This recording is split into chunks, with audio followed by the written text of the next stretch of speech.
Hi, I'm Deneen Matsuda, and I'm so glad you're here today.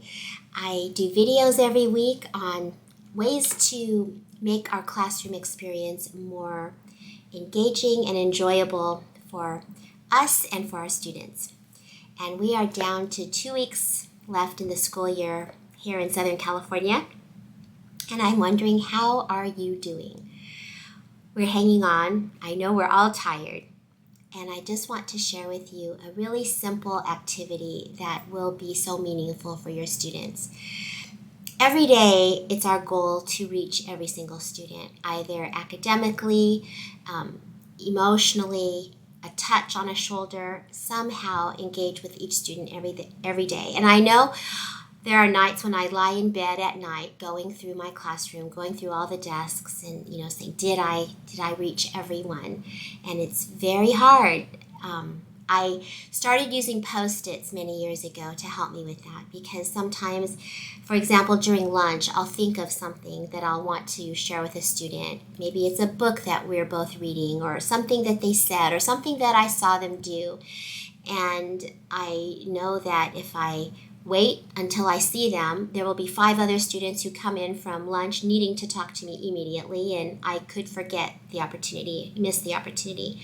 So will use Post-its. I'll just jot a little note on a Post-it and put it on a desk for my students. And sometimes when I go hunting in their desks, they don't turn something in, and I go after school and I open the desk, I'll see the Post-its in maybe the lid of their desks, or I'll see them on the sides of their desks. I had one student who is now in 8th grade, and I remember the last day of school, she brought me this little, like a makeup kind of a bag like this, and she opened it up and showed me where she had saved all of the Post-its that I had given her throughout the year. And they treasure these little notes. And so many years ago, I remember one day a student was having a really bad day, and I had the idea for us to postify his entire desk. And so I asked him to step outside, and I passed out Post-its to everybody in a variety of colors, and we covered his desk.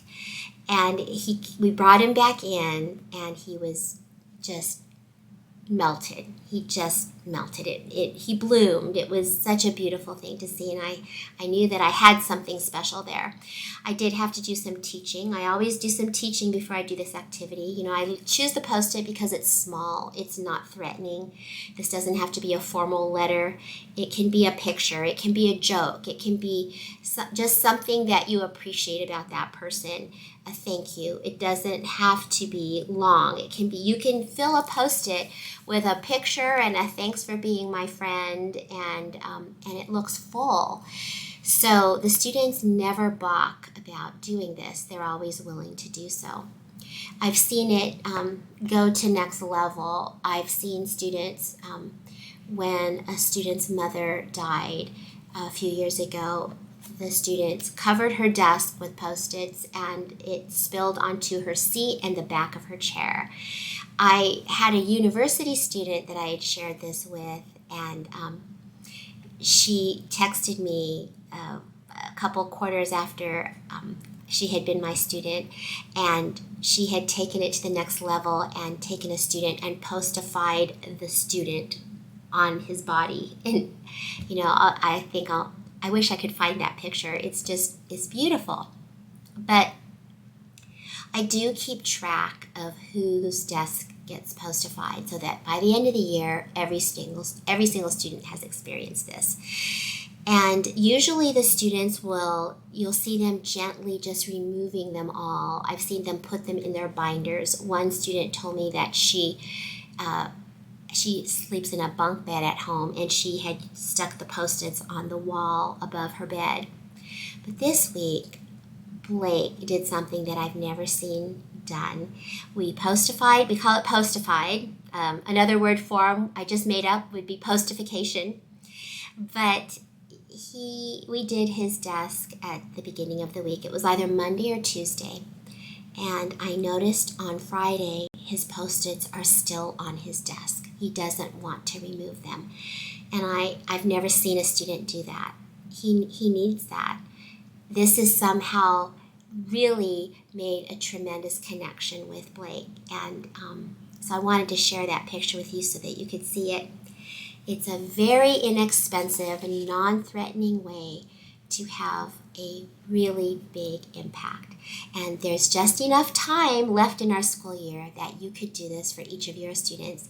You know, when it gets time to crunch, you can do, one student in the morning, one student at noon, and one student in the evening. You can do 3 students a day. It's not even tiring because it's such an easy thing to do. But I hope that you can give this a try and postify all of your students. And they'll even ask, am I going to get postified soon? When is that going to happen? It's something that's very special, regardless of any age. This could be a K-12 activity, but I think it's really worth it, and I hope that you will give it a try, and I'll see you again next week. I'm Janine Matsuda. Thanks so much for watching, and don't forget to like and subscribe!